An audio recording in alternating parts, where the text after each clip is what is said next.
There is a role that the United States of America has defined for itself many years ago, and has insisted on playing for years: world police. Under the guise of protecting world peace and people's freedom, the United States finds itself authorized to intervene in every incident, no matter where in the world it takes place, no matter what form it takes, and this can only be explained in this way. For many years, the United States has presented itself as a country trying to protect humanity against nuclear weapons, and has not hesitated to express that it has shaped its foreign policy accordingly.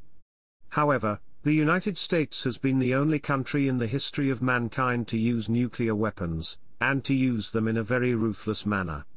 The proper respect for the judgment of mankind, which is written in the American Declaration of Independence, has long since been discarded, along with their sensitivity to United Nations resolutions. The capacity to organize sanctions, to which other countries must submit, is another dimension of America's ambitions to pursue its imperialist goals. In this video, we will analyze the illegal actions of the American expansionist policy, which disregards international rules.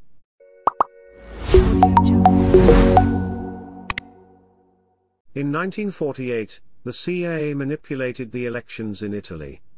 They had no right to do it, but they did. It was part of their imperialist policy. In 1950, the United States bombed North Korea. In 1953, the United States overthrew the government in Iran. They shouldn't have done it. In 1954, the United States overthrew the government in Guatemala. This was also illegal, and in violation of the United Nations prohibition on the use of force. Let's keep counting. In 1961, the United States illegally tried to overthrow the government of Fidel Castro in Cuba with the illegal Bay of Pigs invasion. In 1964, they start bombing Vietnam, and say the Vietnamese started it.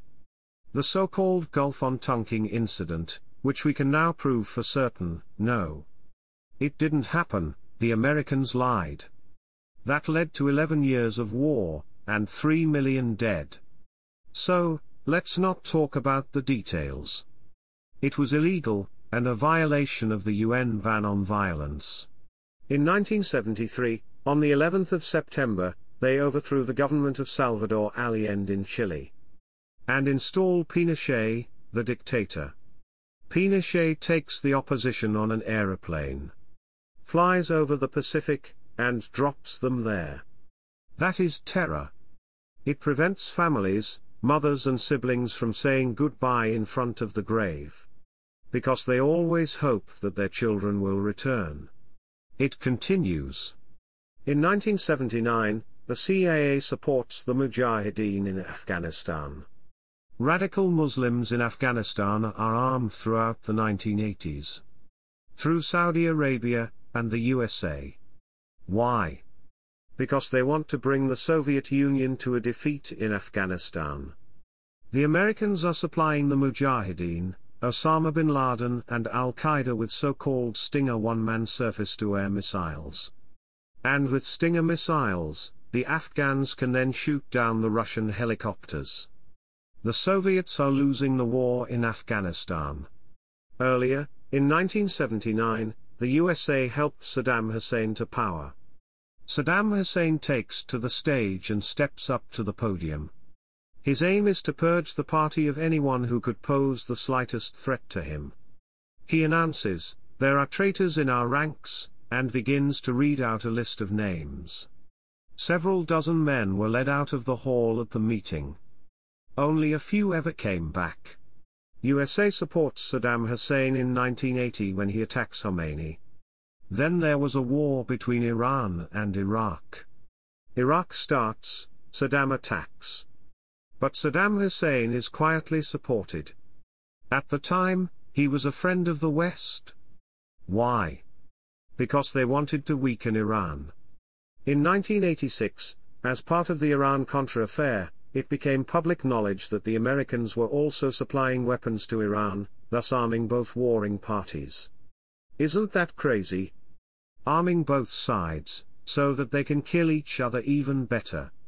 The American geostrategist George Friedman has said, the Germans and the Russians should be set against each other.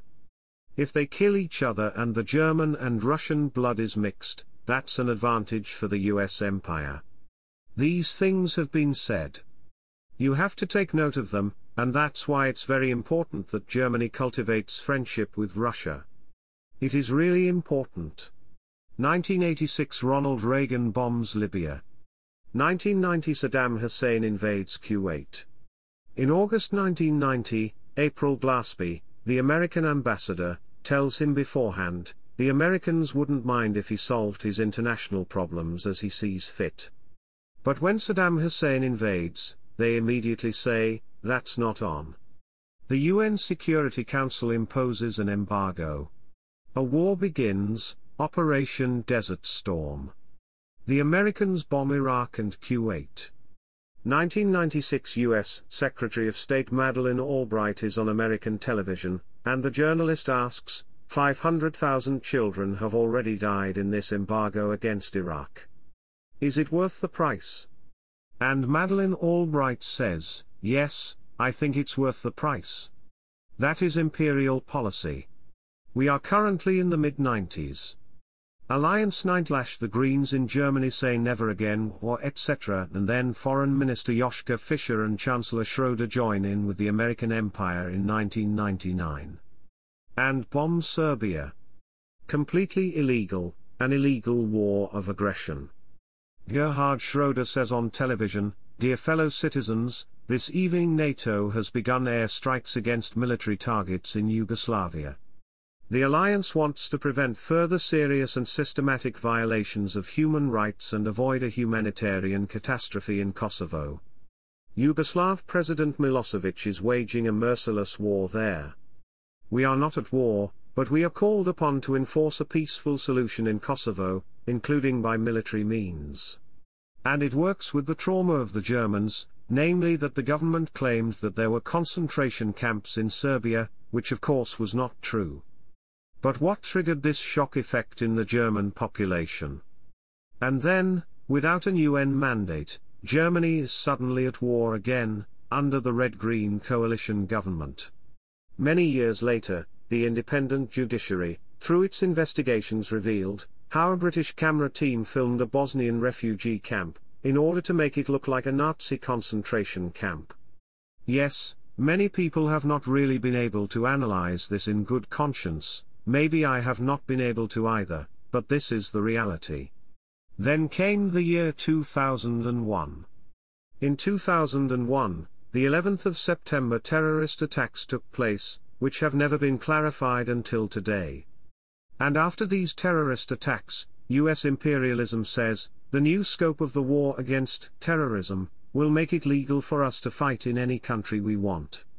This is exactly the actual situation. We are always in this so-called war against terrorism.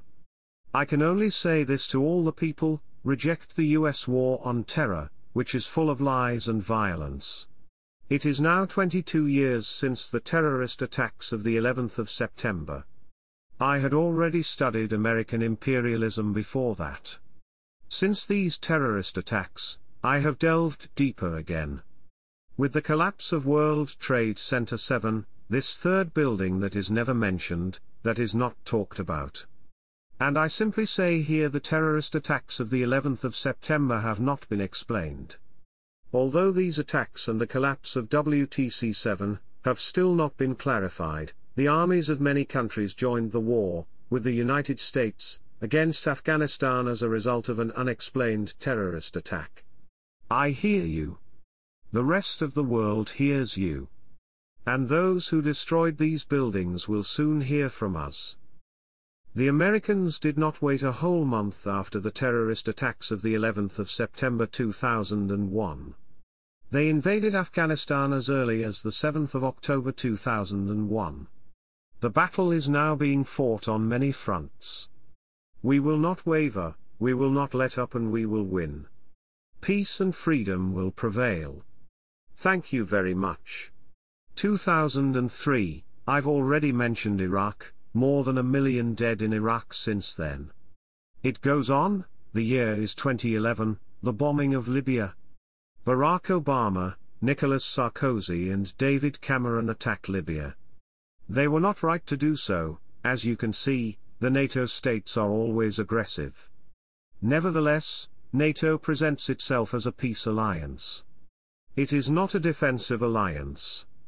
NATO is an aggressive offensive alliance and a threat to world peace. That is a fact. The Syrian war also began in 2011, and is being completely misreported. People have always said it's a civil war. That Assad is killing his own citizens. It's not like that. The CIA invested $1 billion in the so-called Operation Timber Sycamore to arm all of Assad's opponents in order to overthrow him. Then they worked together with Saudi Arabia, Qatar, Turkey, United Kingdom, and France. This regime change did not work.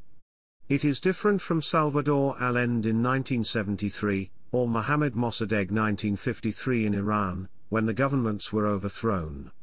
But Assad in 2011 could not be overthrown. Because Iran and Russia supported Assad, and didn't want him to be overthrown. The Ukraine war starts in 2014. And the Americans offer to say that it's Putin's fault, that he got up one morning and said, "Now, I'm going to take Crimea." But that's what you read in the newspapers. But it wasn't like that. It was a covert operation aimed at giving Ukraine a different government, so that a new government would pull Ukraine into NATO. There was a coup. The USA invested a total of $5 billion in the coup in Ukraine, says Putin. Russia reacted to this coup by holding a referendum in Crimea, and securing its bases in the Black Sea Fleet. This war was legitimized for Ukraine for territorial integrity, and for Russia for the security of the country. Of course, the USA and NATO supported this secretly and sometimes officially, adding fuel to the fire. But you see, these are just a few facts that show American imperialism. These are only the tip of the iceberg. I haven't even mentioned Agent Orange, a pesticide used by the United States Army in Vietnam, with close to 20 million gallons, sprayed during the war. There is still Hiroshima, and Nagasaki. We are not talking about a small problem. There are huge violent problems due to American imperialism. Barack Obama, who was, completely unjustly, awarded the Nobel Peace Prize. Obama bombed 7 countries in 2016. You have to imagine that, Afghanistan, Pakistan, Yemen, Iraq, Somalia, Syria and Libya were bombed in 2016. What the hell? They're all Muslim countries. Doesn't matter, they're all terrorists. Yes, that's how the indoctrination works. Now is the time that the international peace movement must say no. US imperialism is a threat to world peace. The peace movement in all countries must not allow division, and must raise its voice against the countless wars. Regardless of religion, language, color, race, everyone is a human being and life is sacred. Some will ask, why we are not talking about the massacre, genocide carried out by Israel in Gaza, with the agreement of the USA. This issue is still topical, and new war crimes, and crimes against humanity emerge every day. For this reason, we are working on creating a video on this topic, after waiting for the developments, and evaluating them comprehensively in order to avoid false information. This brings us to the end of this video. Thank you for watching the History Media channel. To never miss an episode, please click the like button, subscribe to our channel, and enable notifications.